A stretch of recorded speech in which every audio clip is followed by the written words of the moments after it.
कहानी की शुरुआत में हम एक लड़के को देखते हैं जिसका नाम हिडियो होता है, जो एक मेगा आर्टिस्ट होता है और वो मेगा प्रोजेक्ट पर कड़ी मेहनत करता है, पर उसको कोई भी पब्लिशर नहीं मिलता। इसलिए वो एक छोटी सी नौकरी करने लगता है और इसी बात से उसकी गर्लफ्रेंड टोक्यो को बहुत बुरा लगता है, क्योंकि हिडियो के मेगा प्रोजेक्ट कोई भी पब्लिश नहीं कर रहा था। इसी वजह से टोक्यो काफी परेशान हो गई थी और फ्रस्ट्रेट भी हो गई थी, क्योंकि वो उसके ही अपार्टमेंट में रहता और खाता भी था। लेकिन हिडियो अपने काम पर बहुत अच्छे से और कड़ी मेहनत से काम कर रहा था ताकि उसकी मेगा प्रोजेक्ट पब्लिश हो सके और वो फाइनेंशियल स्ट्रांग हो जाए, जिससे वो अपनी गर्लफ्रेंड को खुश रख सके। पर एक दिन टोक्यो इतना परेशान हो जाती है जिससे हिडियो को अपने घर से बाहर निकाल देती है। अब हिडियो के पास एक शॉटगन भी होती है, जिसका उसके पास एक लाइसेंस भी होता है। इसीलिए हिडियो शॉटगन का लाइसेंस मांगता है। अगर वो बिना लाइसेंस के शॉटगन बाहर लेकर गया तो पुलिस उसे पकड़ लेगी। इसीलिए टोक्यो उसे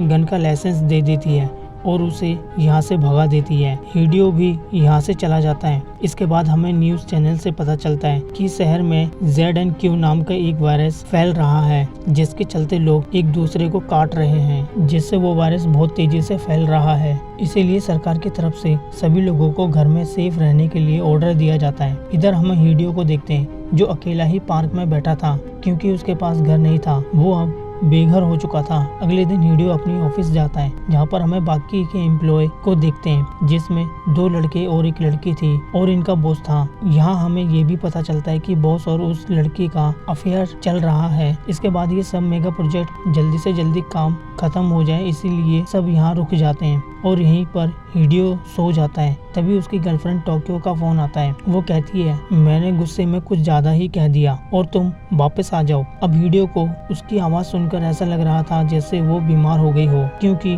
ज्यादा रात हो गई थी। इसीलिए हिडियो टोक्यो के घर नहीं जा पाता। लेकिन अगली सुबह वो टोक्यो के घर आता है और टोक्यो को दरवाजा खोलने के लिए बोलता है, लेकिन टोक्यो दरवाजा नहीं खोलती। इसलिए टोक्यो को कॉल करने की कोशिश करता है, पर टोक्यो कॉल नहीं उठाती। तब वो लेटर बॉक्स में से झांक कर देखता है, टोक्यो बहुत अजीब सी हरकत कर रही है। हिडियो टोक्यो को आवाज लगाता है और टोक्यो अजीब सी हरकत करते हुए उसके पास आती है और अटैक कर देती है। हिडियो टोक्यो से अपने आप को बचाता है और वापस से उसे घर में कैद करने की कोशिश करता है, लेकिन टोक्यो अपने हाथ और पैरों से उस पर हमला कर देती है और वो दरवाजे को अपने दांतों से काटने भी लगती है, जिस वजह से उसके सभी दांत टूटकर नीचे गिर जाते हैं। इसके बाद टोक्यो हिडियो को पकड़कर घर में फेंकती है और उसे मारने लगती है। वो उसके हाथ पर काटने की कोशिश करती है, पर हिडियो अपने आप को बचाने के लिए टोक्यो को धक्का दे देता है, जिससे टोक्यो के सर में एक पड़ा हुआ अवार्ड सर में घुस जाता है। इस वजह से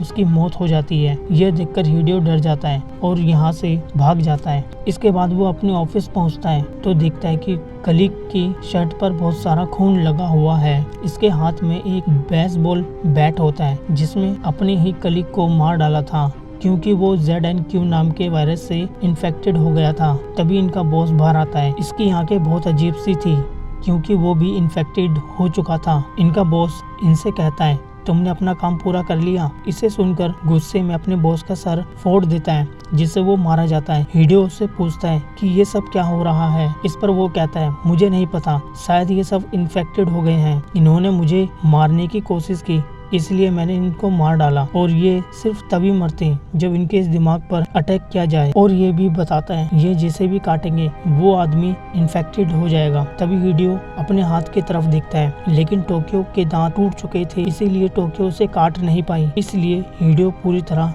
सेफ था। तभी हिडियो का कलीग वो भी ज़ॉम्बी बनने लगता है, क्योंकि उसे भी काट लिया था। क्योंकि वो अभी अपने कॉन्शियस में था, इसीलिए वो अपनी गर्दन को खुद ही काट कर अपने आप को मार डालता है, क्योंकि वो ज़ॉम्बी नहीं बनना चाहता था, जो बाद में और लोगों को मारकर खाता और उन्हें इन्फेक्टेड करता। हिडियो ये सब देखकर डर जाता है और यहाँ से भागने की कोशिश करता है, लेकिन तभी उसके पास एक और कलीग आती है जो कि इन्फेक्टेड थी। इसे देखकर हिडियो यहाँ से भाग जाता है और शहर की तरफ जाता है। वो देखता है कि शहर के ऊपर बहुत सारे मिलिट्री हेलीकॉप्टर और प्लेन उड़ रहे हैं। इसका मतलब पूरे शहर में इमरजेंसी अलर्ट हो चुका है। भागता हुआ हिडियो आगे जाता है और देखता है कि सभी लोग एक एक करके वायरस की चपेट में आ रहे हैं, जिससे वो सब एक दूसरे को काट रहे हैं।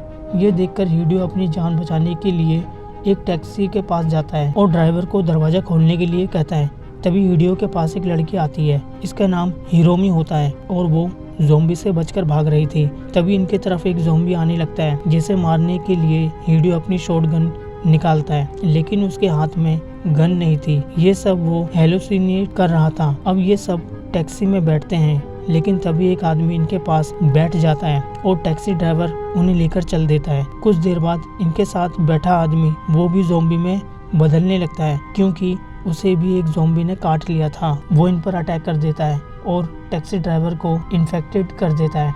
इसके बाद ये ज़ॉम्बी हिडियो पर भी हमला कर देता है, पर हिडियो बाहर फेंकने की कोशिश करता है, लेकिन ये ज़ॉम्बी हिडियो को पकड़ लेता है। तब हिरोमी उसकी मदद करती है। इसके बाद हिडियो ज़ॉम्बी को लात मारकर गिरा देता है, जिससे ज़ॉम्बी मारा जाता है। कुछ देर बाद टैक्सी ड्राइवर भी ज़ॉम्बी में बदलने लगता है। ये टैक्सी ड्राइवर इमोशनल हो जाता है और कहता है 30 सालों में मैंने कोई भी कानून नहीं तोड़ा। इसके बाद ये टैक्सी ड्राइवर कानून तोड़ते हुए कार की स्पीड तेज कर देता है, जिससे इनका एक्सीडेंट हो जाता है। हिडियो और हिरोमी दोनों बेहोश हो जाते हैं। जब उन्हें होश आता है तब इनके पीछे पूरा शहर था, जो ज़ॉम्बी की दहशत में पूरा शहर तबाह हो चुका था। इन्हें पता चलता है कि ये वायरस बहुत तेजी से फैल रहा है, जिससे ये लोग अपनी मेमोरी को भूल जाएंगे, लेकिन उनका प्रोफेशन उनकी बॉडी को नहीं छोड़ेगा। जैसे कि कोई एथलीट है तो वो ज़ॉम्बी बनने के बाद वैसे ही हरकतें करेगा। इन्हें ये भी पता चलता है अगर ये माउंट फूजी पर जाएंगे तो वायरस खत्म हो सकता है,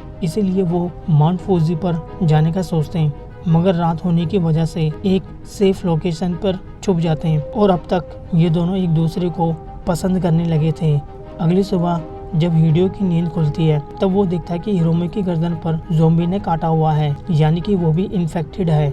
ये देखकर वो डर जाता है और हिरोमी के ऊपर गन पॉइंट कर देता है। इसके बाद हिरोमी बताती है मुझे एक बच्चे ने काटा था, क्योंकि वो हिरोमी अब तक ज़ॉम्बी नहीं बनी थी, इसीलिए हिडियो उसे नहीं मारता। ये दोनों सोचते हैं कि अगर एक बार माउंट फूजी पर पहुंच गए शायद हिरोमी ठीक हो सकती है। अब ये दोनों माउंट फूजी की तरफ बढ़ने लगते हैं और यहाँ अचानक हिरोमी हिडियो से कहती है तुम मुझे छोड़ दो और अपना सफर यहाँ से अकेले ही तय करो। अब हिडियो को समझ नहीं आता कि हिरोमी ऐसा क्यों कह रही है। तभी हिरोमी की एक आंख ज़ॉम्बी की तरह हो जाती है और वो ज़ॉम्बी बनने लगती है। इसे देखकर हिडियो डर जाता है और यहाँ से भाग जाता है। हिडियो को एक आदमी मिलता है जिससे वो मदद लेने की कोशिश करता है, लेकिन वो आदमी खुद एक ज़ॉम्बी था। वो हिडियो पर अटैक करने की कोशिश करता है, लेकिन तभी हिरोमी आ जाती है और ज़ॉम्बी के हाथ पैर तोड़कर उसे मार डालती है। इसके बाद वो हिडियो की तरफ हाथ बढ़ाती है। ये सब देखकर हम समझ नहीं पाते कि वो पूरी तरह से ज़ॉम्बी नहीं बनी, वो एक हाफ ज़ॉम्बी है।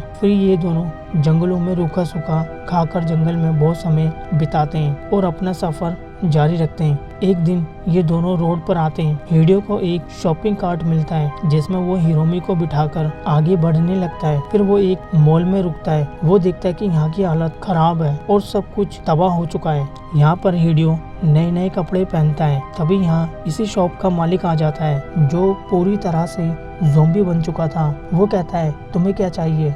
इसके बाद वो हिडियो पर हमला कर देता है, लेकिन तभी वहाँ सुबुही नाम की लड़की आती है जो ज़ॉम्बी को मार देती है और हिडियो की जान बचा लेती है। सुगुमी यहाँ अकेली नहीं थी। सुगुमी की तरह यहाँ और भी लोग थे जो बचकर रह रहे थे मॉल के टेरेस पर, जिससे ज़ॉम्बी इनके पास न आ सके। लेकिन जब इन्हें खाने का सामान लाना होता है तो ये बर्तन बजाकर ज़ॉम्बी का ध्यान अपनी तरफ करते हैं और इसका फायदा उठाकर ये सब लोग खाने का सामान ले आते हैं। अब ये लोग हिडियो और हिरोमी को रहने के लिए यहाँ जगह दे देते हैं। यहाँ पर हम लूरा नाम के एक आदमी को देखते हैं जो इन सब का लीडर होता है और वो हिडियो की शॉटगन को देखकर थोड़ा शॉक होता है, क्योंकि इस गन का मॉडल थोड़ा अच्छा था और यूनिक भी था। रात को हिडियो और सुगुमी बात करने लगते हैं। इस दौरान सुगुमी हिडियो से पूछती है कि तुम हिरोमी से कब मिले। इस पर वो बताता है शहर से भागते वक्त हमारी मुलाकात हुई और वो काफ़ी बीमार थी, इसीलिए मैं अपने साथ ले आया। अब दरअसल हिडियो ने इन्हें ये नहीं बताया होता कि हिरोमी एक हाफ ज़ॉम्बी है, बल्कि ये बताता है उसकी बस तबीयत खराब है। अब सुगुमी भी एक बात बताती है कि मैं भी एक नर्स थी और मुझे एक पेशेंट को संभालना था जिसे मैं संभालने में नाकाम रही, क्योंकि वो इन्फेक्टेड था और ज़ॉम्बी बन चुका था। मुझे अपनी जान बचाकर भागना पड़ा। अगले दिन इनका लीडर लूरा कहता है कि खाना खत्म हो रहा है, इसलिए हमें खाना लेकर आना होगा। अब यहाँ पर लूरा हिडियो से कहता है कि तुम अपनी गन मुझे दे दो, क्योंकि यहाँ का लीडर मैं हूँ और तुम्हें मेरी बात माननी होगी। हिडियो अपनी शॉटगन देने से मना कर देता है। इस बात से लूरा और उस साथियों को बहुत बुरा लगता है।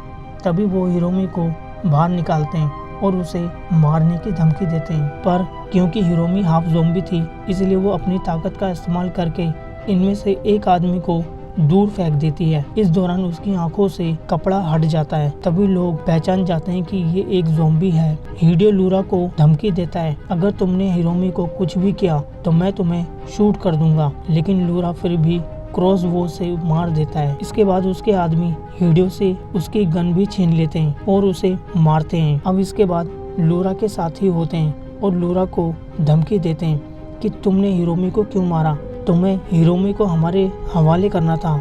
अब ये सुनकर हम समझ पाते हैं कि ये लूरा के साथी बहुत ही ज्यादा ठरकी हैं। खैर, इसके बाद लूरा के आदमी कहते हैं तुम कोई खास नहीं हो, यहाँ पर हम सब एक जैसे हैं और एक बराबर हैं। इधर हिडियो सुगुमी के पास जाता है, जहाँ सुगुमी बताती है कि अभी भी हिरोमी जिंदा है, उसकी धड़कन चल रही है। अब यहाँ सुगुमी हिडियो से कहती है कि मैं हिरोमी का ख्याल रखूंगी। अब इसके बाद सब लोग खाना लेने के लिए जाते हैं और खाना इकट्ठा करने लगते हैं, लेकिन लूरा वो कंट्रोल रूम में जाता है क्योंकि वो अपने साथियों से अपनी बेइज्जती का बदला लेना चाहता है। यहाँ वो दिखाना चाहता है कि यहाँ सिर्फ एक ही लीडर है और वो खुद है। फिर लूरा मूल का साउंड तेज कर देता है, जिस वजह से ज़ॉम्बी आवाज़ सुनकर यहाँ पहुँच जाए और एक एक करके लूरा के सभी साथियों को मारने लगते हैं। पर हिडियो अपने आप को एक लॉकर में बंद कर लेता है। दूसरी तरफ वो एथलीट ज़ॉम्बी होता है, वो दूर से दौड़कर आता है और एक हाई जंप लगाकर टेरेस पर पहुंच जाता है। इसके बाद वो सभी लोगों को मारने लगता है और इन्फेक्टेड करने लगता है। इसके बाद सुगुमी हिरोमी को लेकर छुप जाती है। फिर इसके बाद वो वॉकी टॉकी से बताती है कि यहाँ पर सभी पर एक ज़ॉम्बी ने अटैक करके सभी को ज़ॉम्बी बना दिया है। इस पर हिडियो सुगुमी को बेसमेंट में आने के लिए बोलता है। अब जैसे ही हिडियो लॉकर से बाहर निकलता है, तभी एक ज़ॉम्बी उस पर हमला कर देता है और उसके हाथ पर काट लेता है। लेकिन हिडियो अपने हाथों पर देखता है, जिसने अपने हाथों पर बहुत सारी घड़ियां पहन रखी थी, जिस वजह से वो बच गया। अब इसके बाद वो यहाँ से भागता है और हॉल में पहुँचता है, तो तभी उसे अपनी शॉटगन मिल जाती है। कुछ देर बाद सुगुमी हिरोमी को लेकर आ जाती है और उसे लूरा मिलता है, जो कुछ ही देर बाद ज़ॉम्बी बन जाता है क्योंकि उसे भी ज़ॉम्बी ने इन्फेक्टेड कर दिया था। अब यहाँ पर खुद ही अपनी आंखें फोड़कर सुगुमी और हिरोमी पर अटैक कर देता है, जिसके बाद ये दोनों यहाँ से भागने लगते हैं। तभी हिडियो लूरा को शॉटगन से उसका सर उड़ा देता है, जिससे लूरा मारा जाता है। तभी इनके पास ग्रुप का एक आदमी आता है जो अब तक बचा हुआ था। अब ये सब मिलकर निकलने लगते हैं, लेकिन तभी दोनों तरफ से ज़ॉम्बी घेर लेते हैं और इनकी तरफ तेजी से आने लगते हैं। इसके बाद हिडियो अपनी शॉटगन से सभी ज़ॉम्बी को मारने लगता है। उसके पास काफी सारी बुलेट भी होती है। इस दौरान एक साथी को ज़ॉम्बी पकड़ लेता है और उसे इन्फेक्टेड कर देता है और अब सिर्फ 3 लोग बचते हैं, हिडियो, सुगुमी और हिरोमी। सभी ज़ॉम्बी को मारने के बाद हिडियो के सामने एथलीट ज़ॉम्बी आता है, जिस पे हिडियो कई बार गोली मारता है, लेकिन वो बार बार हिडियो पर अटैक करने की कोशिश करता है और इसके बाद उसकी बुलेट खत्म हो जाती है। अब जैसे ही एथलीट ज़ॉम्बी इनकी तरफ दौड़ता है, तभी हिडियो अपनी शॉटगन से उसका सर फोड़ देता है और उसे जान से मार डालता है। इसके बाद ये तीनों कार लेकर माउंट की तरफ चले जाते हैं ताकि ये जिंदा बच सके और ये मूवी यहीं पर ख़त्म हो जाती है। अगर इस मूवी की एक्सप्लेनेशन आपको पसंद आई हो तो प्लीज़ इस वीडियो को like, share, comment and subscribe ज़रूर कर देना। फिर मिलते हैं एक और नई वीडियो में।